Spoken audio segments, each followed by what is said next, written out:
हाँ, मुलाकात हो रही है, चाय पीएंगे, बिस्किट खाएंगे, समोसा खाएंगे, घर जाके सो जाएंगे और क्या होगा। नीतीश पर भरोसा कैसे कर लें? नीतीश ने कहा था हम मिट्टी में मिल जाएंगे लेकिन भाजपा में नहीं जाएंगे, लेकिन चले गए ना। उन पर भरोसा कैसे कर लें? आप लेते हो गारंटी? ममता नीतीश की मुलाकात के कोई मायने नहीं, वो चाय बिस्किट खाएंगे और घर जाकर सो जाएंगे। एआईएमआईएम प्रमुख असदुद्दीन ओवैसी ने एक प्रेस कॉन्फ्रेंस में यह कटाक्ष किया विपक्ष पर। ओवैसी न विपक्ष में है न सत्ता पक्ष में है, लेकिन वो प्रधानमंत्री का ख्वाब अक्सर जग जाहिर करते रहते हैं। ऐसे में यह सवाल भी खड़ा होता है कि एक राज्य स्तर की पार्टी बिना किसी दूसरे राष्ट्रीय दल के सहारे केंद्र में कैसे पैर जमा पाएगी। मुझे नहीं बुलाएंगे क्योंकि उनको मेरी सच्चाई से उनको नफरत है। उनको मेरी सच्चाई से नफरत है। और सच्चाई क्या है? नीतीश कुमार कितनी मर्तबा बीजेपी से मुख्यमंत्री बने, कितने मर्तबा छोड़े। कुछ यही हाल इन दिनों बीएसपी प्रमुख मायावती का भी है।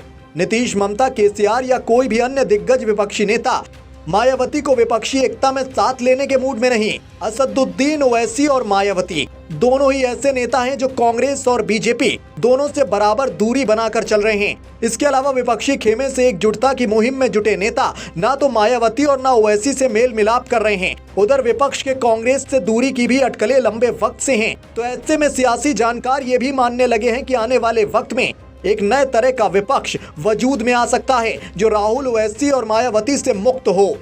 बीते रोज नीतीश कुमार 3 दिवसीय दौरे पर दिल्ली आए। बीजेपी विरोधी 10 दिग्गज नेताओं के साथ मुलाकात भी की और उन्हें साथ जोड़ने की कवायद की। इसमें अखिलेश यादव, शरद पवार, अरविंद केजरीवाल, सीताराम येचुरी, डी राजा, शरद यादव, कुमारस्वामी, ओपी चौटाला और ममता बनर्जी प्रमुख हैं। इसके अलावा नीतीश ने केसीआर और जयंत चौधरी से फोन पर बातचीत भी की है। यानी इन तमाम नेताओं को 24 के चुनाव के लिहाज से साथ लाने की कवायद तेज है नीतीश कुमार की ओर से। लेकिन नीतीश ने ना तो ओवैसी से अब तक कोई मुलाकात या फोन पर बातचीत की है, ना मायावती से। उधर ममता बनर्जी भी बारी बारी से सभी विपक्षी लीडर्स से मिल रही हैं। सिवाय इन दोनों को छोड़ के केजरीवाल तो दिल्ली और पंजाब में अच्छी परफॉर्मेंस देने के बाद अलग ही राह पर चल रहे हैं। उनको शायद अकेले ही अपनी काबिलियत पर भरोसा हो चला है। केसीआर ने भी बीते रोज दिल्ली आकर अलग अलग नेताओं से मुलाकात की, लेकिन मायावती और ओवैसी को बायकॉट कर दिया। लेकिन विपक्ष को ओवैसी और मायावती इन दोनों को ही इतना हल्के में नहीं लेना चाहिए। मायावती ने 2019 के लोकसभा चुनाव यूपी में समाजवादी पार्टी के साथ मिलकर लड़े थे और बसपा के खाते में 10 सीटें आई थी। बसपा ने देश भर में पिछली बार 351 कैंडिडेट उतारे थे। हरियाणा, एमपी और पंजाब में भी मायावती का ठीक ठाक जनाधार है। तो ऐसी भी अलग अलग राज्यों में अपना जनाधार लगातार बढ़ाते जा रहे हैं। वो जब अकेले चुनावी मैदान में उतरते हैं तो मुस्लिम वोट बैंक का ध्रुवीकरण करके विपक्ष को काफी नुकसान पहुंचा सकते हैं। उनका भी अलग अलग राज्यों में जन समर्थन अच्छा खासा है। उनके भाषणों से मुस्लिम समुदाय का एक बड़ा वर्ग अपना मन बदल देता है। लोकसभा में उनके 2 सांसद भी हैं। तेलंगाना से लेकर बिहार तक उनकी पार्टी के विधायक भी हैं। ऐसे में सवाल ये है कि 24 के लोकसभा चुनाव में विपक्षी एकता की नैया पार कैसे होगी। देश में दलित आबादी 20% के करीब है तो मुस्लिम आबादी 14%। ऐसे में मायावती और ओवैसी के बिना मजबूत विपक्ष कैसे खड़ा हो पाएगा, इस तथ्य पर हर सियासी जानकार की नजरें हैं। उधर अगर मायावती और असदुद्दीन ओवैसी विपक्षी एकता से अलग थलग होकर चुनाव लड़ते हैं तो वोट बैंक का जबरदस्त ध्रुवीकरण हो सकता है और बीजेपी को इससे हमेशा की तरह एक बार फिर बड़ा सियासी लाभ मिल सकता है।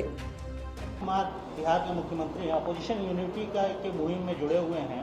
ममता बनर्जी से बंगाल में मुलाकात हो रही है, कोलकाता में मुलाकात हो रही है। कहा यह जा रहा है कि समाजवादी पार्टी के चीफ से ही मुलाकात हुई, अखिलेश यादव से। आप इस अपोजिशन यूनिटी को कैसे, आपने पहले भी इस पर बात की है, लेकिन फिर से हम जानना चाहेंगे ये जो अब विजिबल एक यूनिटी की मीटिंग दिख रही है, इसको आप कैसे देखते हैं? इब्तदाई इश्क है, देखिए आगे होता है क्या। अभी बहुत से लंबे फासले हैं।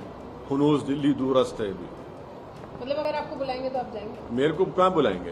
बुलाएंगे तो नहीं, देखिए मुझे नहीं बुलाएंगे क्योंकि उनको मेरी सच्चाई से उनको नफरत है। उनको मेरी सच्चाई से नफरत है। और सच्चाई क्या है? नीतीश कुमार कितनी मर्तबा बीजेपी से मुख्यमंत्री बने, कितने मर्तबा छोड़े। नहीं, अरे अब कल का कौन गारंटी देगा? आप देंगे? आप लोग देंगे? देश देगा क्या? आप तो असेंबली में खड़े होकर मुख्यमंत्री नीतीश कुमार ने कहा था कि हम मिट्टी में मिल जाएंगे, भाजपा में नहीं जाएंगे। चले गए आप चले गए। आपने कहा था असेंबली में खड़े होकर मिट्टी में मिल जाएंगे, आप चले गए। भाई आप खुद ही उस पर स्टैंड नहीं करते और फिर आप उल्टा बीजेपी के साथ चले जाते हैं आप। नहीं, एक कहाँ हो रहे हैं, एक कहाँ हो रहे हैं, कौन कह रहा है एक हो रहे हैं? मुलाकात हो रही है। हाँ, मुलाकात हो रही है, चाय पीएंगे, बिस्किट खाएंगे, समोसा खाएंगे, घर जाके सो जाएंगे, और क्या होगा?